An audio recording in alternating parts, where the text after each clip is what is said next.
আসসালামু আলাইকুম রহমতুল্লাহি ওয়া বারাকাতুহু। সম্মানিত দর্শক, বাংলাদেশের পরবর্তী রাষ্ট্রপতি কে হচ্ছেন? তিনি কি ডক্টর মোহাম্মদ ইউনূস, নাকি তারেক রহমান সাহেবের পত্নী জুবাইদা রহমান,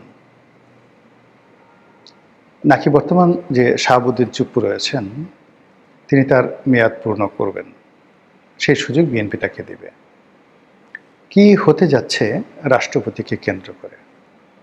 কারণ হলো, যেভাবে জুলাই সনদ হয়েছে, যেভাবে আন্দোলন হয়েছে, যেভাবে নির্বাচন হয়েছে, যেভাবে নির্বাচনে ইঞ্জিনিয়ারিংয়ের কথা বলা হচ্ছে, যেভাবে সমঝোতার নির্বাচন হয়েছে, সমঝোতার ফলাফল হয়েছে, এই কথাগুলো এখন এনসিপির নেতারা, জামাতের নেতারা প্রকাশ্যে বলছে।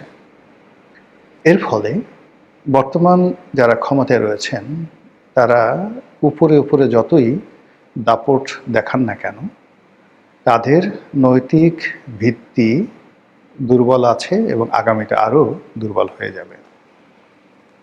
আমার যতটুকু মনোবিজ্ঞানের উপর পড়াশোনা আছে, সেই পড়াশোনা দিয়ে আমি ক্ষমতাধর লোকদের চোখের দিকে তাকিয়েছি, তাদের অঙ্গভঙ্গি বোঝার চেষ্টা করেছি। সত্যিকার অর্থে প্রতিযোগিতা করে বিজয়ী হওয়ার মধ্যে যে আনন্দ, সে আনন্দ আমি তাদের মধ্যে দেখিনি। দ্বিতীয় যে সমস্যা, সেটা হলো তাদের হাঁটা চলার মধ্যে যে ধরনের একটি কনফিডেন্স থাকা দরকার, সেগুলো হচ্ছে না। সব জায়গাতে কেমন যেন অভিনয় অভিনয় মনে হচ্ছে। কারণটা কি? কারণটা হলো, শেখ হাসিনার পতনের ২৪ ঘন্টা আগেও এখন যারা ক্ষমতাধর তারা, এবং গত ১৭ মাসে যারা ক্ষমতাধর ছিলেন তারা কল্পনাও করেননি শেখ হাসিনার এমনতর একটি পরিবর্তন আসতে পারে, পতন আসতে পারে। বাংলাদেশে ক্ষমতার জন্য তাদের জন্য একটা দ্বার উন্মুক্ত হতে পারে। ফলে কি হলো, গত ১৭ মাসে যারা ক্ষমতায় ছিলেন তারা ভাবতেই পারেননি যে তারা কি স্বপ্ন দেখছেন না বাস্তব। তারা কি সত্যিকার অর্থেই দেশের কর্ণধার, নাকি ঘুমিয়ে আছেন? আবার যেভাবে ঝড়ের গতিতে হাদির হত্যাকাণ্ডের পরে যে ঘটনাগুলো ঘটল, একের পর এক ম্যাজিক্যাল ঘটনা। তারেক রহমান সাহেব আসলেন, তারপর ইলেকশন হলো, ইলেকশন পর তারেক রহমান সাহেব শপথ নিলেন। এখন যা কিছু হচ্ছে, এটা এখনো পর্যন্ত বিএনপি আত্মস্থ করতে পারেনি। তাদের কাছে মনে হচ্ছে তারা স্বপ্নের ঘুরে আছেন, স্বপ্ন দেখছেন। এই স্বপ্ন কতদিন থাকে এবং এই স্বপ্ন কতটা বাস্তবায়ন করা যায়, এটি প্রশ্ন সাপেক্ষ। দ্বিতীয়ত, গত ১৭ মাসে যে সমঝোতাগুলো করেছিল রাজনৈতিক দল, সেই সমঝোতা অনুযায়ী বিএনপি যদি এগোয়, তাহলে উচ্চকক্ষ এবং রাষ্ট্রপতি, এই দুটো পদ খুবই গুরুত্বপূর্ণ। উচ্চকক্ষে যারা যাবেন তারা নিম্নকক্ষে যারা সংসদ সদস্য হবেন তাদের উপর সবসময় একটা মানসিক চাপ সেখানে তারা অব্যাহত রাখবেন। এবং ওটা যেহেতু উচ্চকক্ষ, ভোটের রেশিও অনুযায়ী হবে, মানে কত পার্সেন্ট ভোট যারা পেয়েছে সে অনুযায়ী হবে। সেক্ষেত্রে 11 দলীয় জোট, তাদের ভোটের হারও কিন্তু অনেক বেশি। অর্থাৎ বিএনপি সম্ভবত 51% আর ওরা 43%, জামাত তো অল্প 7% ভোটের এদিক ওদিক। ফলে উচ্চকক্ষে যদি 100টি আসন থাকে, সেই 100টি আসনের বেশিরভাগ আসন কিন্তু 11 দলীয় জোট তাদের নিয়ন্ত্রণে থাকবে। এইগুলো এক। 2 নম্বর হলো যে রাষ্ট্রপতির হাতে প্রচুর ক্ষমতা থাকবে, প্রচুর ক্ষমতা থাকবে, এবং সেই ক্ষমতা যদি সমঝোতা অনুযায়ী, যেটা সবাই আন্দাজ করছেন বা সবাই সন্দেহ করছেন যে ইতিপূর্বে এই সমঝোতাগুলো যেটা হয়েছে আমেরিকার মধ্যস্থতায়, কাতারে বসে, এবং সেই সমঝোতার মধ্যে দিল্লিরও গ্রিন সিগন্যাল ছিল, পাকিস্তান এবং তুরস্কের অংশগ্রহণ ছিল।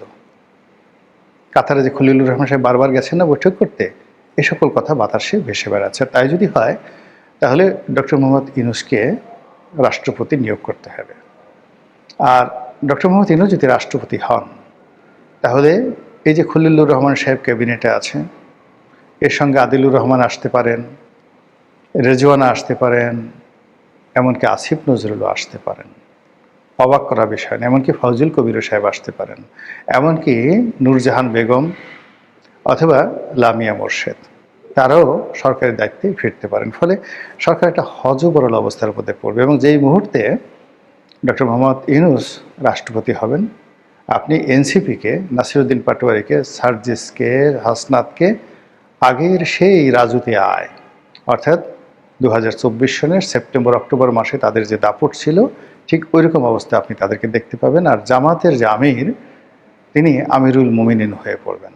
সঙ্গে সঙ্গে সমস্ত ব্যবসায়ীরা তার কাছে যাবে, তার দরবারে যাবে এবং তিনি বিরোধী দলের নেতা হওয়া সত্ত্বেও সমস্ত রাষ্ট্রের কৌশলগত দিকগুলো তার কথা মতো চলবে।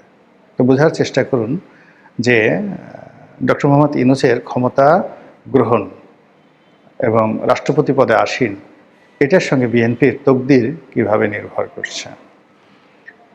অন্যদিকে যদি ডক্টর মোহাম্মদ ইউনূসের সঙ্গে কোনো সমঝোতা না হয়ে থাকে, অথবা ডক্টর মোহাম্মদ ইউনূস সেই রাষ্ট্রপতি না হন, বিএনপি তার পছন্দের মানুষকে রাষ্ট্রপতি পদে নিয়োগ দেয়, সেক্ষেত্রে বিএনপিকে নাজেহাল করার জন্য এই যে জামাতের যত গুপ্ত সংগঠন রয়েছে, জামাতের যত গুপ্ত কলা কৌশল রয়েছে, বোঝার চেষ্টা করেন গত 17 মাসে জামাত হয়তো তার যে গুপ্ত কৌশল বা গুপ্ত যে চেহারাগুলো, সেটার খুব অল্প অংশ তারা উন্মোচন করেছে। বিএনপির অনেক লোক টকশোতে এসে, বুদ্ধিজীবী প্রকাশ্য টকশোতে বলেছেন যে এখনও বিএনপির কেন্দ্রীয় পর্যায়ে যারা শীর্ষ নীতি নির্ধারণী, তার 20% জামাতের লোক। বোঝার চেষ্টা করেন, জামাতের গুপ্ত বাহিনীর সদস্য, বিএনপির এই মন্ত্রিপরিষদ বলেন, সংসদ বলেন, সেখানে 20% জামাতের লোক। সত্য মিথ্যা ডাজ নট ম্যাটার, এ কথা আমার নয়, এ কথা বিএনপির একেবারে ঘনিষ্ঠ বুদ্ধিজীবী, সাহিত্যিক, সাংবাদিক এবং রাজনীতিবিদ, তাদের বক্তব্য। তাই যদি হয়, তাহলে প্রতিটি মুহূর্তে যে প্রাসাদ ষড়যন্ত্র হবে এবং প্রতিটি মুহূর্তে যেভাবে মানে বিপদ বিপত্তিতে থাকবে তারেক রহমান সাহেব, তার পক্ষে স্বস্তিতে কাজ করা সম্ভব হবে না।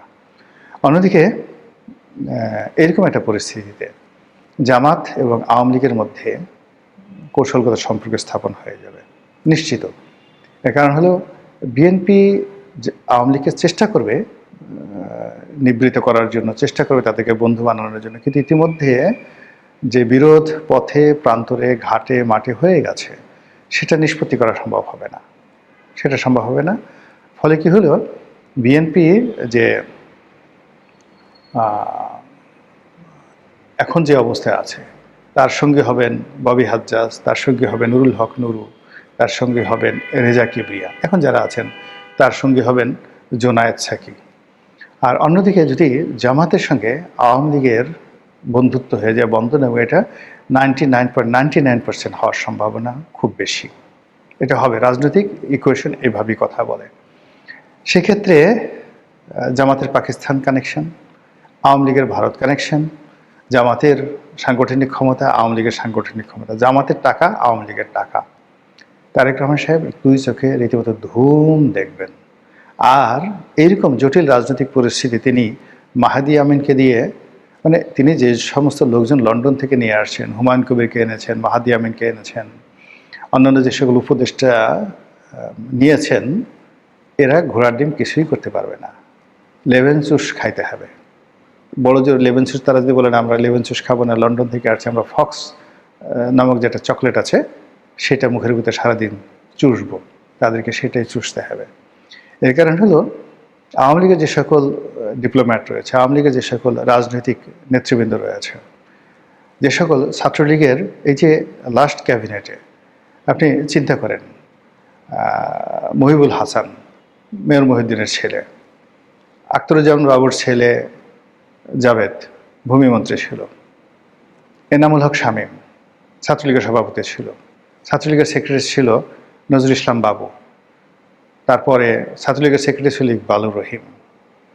আপনি এদের মতো, এদের সাথে টেক্কা দেওয়ার জন্য ছাত্রদলের যাদেরা আছে, সেই